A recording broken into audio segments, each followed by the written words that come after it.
Une jeune Guinéenne de 18 ans porteuse du virus Ebola en Côte d'Ivoire. Le ministère ivoirien de la Santé et l'Organisation mondiale de la santé ont signalé ce cas le 14 août 2021. Le ministre de la Santé de Côte d'Ivoire, Pierre Dimba, a déclaré à la télévision nationale qu'il s'agissait d'un cas isolé.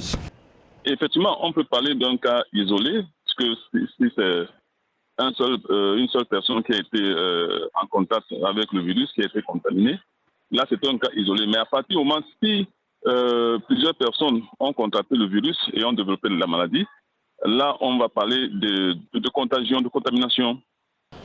Suite à l'annonce d'un premier cas d'Ebola depuis 26 ans en Côte d'Ivoire, le ministre Pierre Dimba a invité au nom du gouvernement les populations au strict respect des mesures d'hygiène et de prévention pour faire barrage à la maladie dans le pays.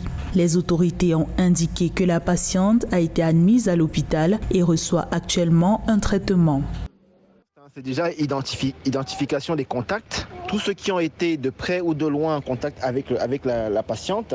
Ensuite, maintenant, faire un suivi actif, c'est-à-dire tous les jours de pouvoir suivre ces personnes, leur température, ainsi de suite. Et après, maintenant, si besoin est, si on voit qu'il y en a qui ont des symptômes, toutes ces personnes pourront être vaccinées selon le protocole de vaccination en ceinture qui a été éprouvé en RDC, en Guinée et partout ailleurs.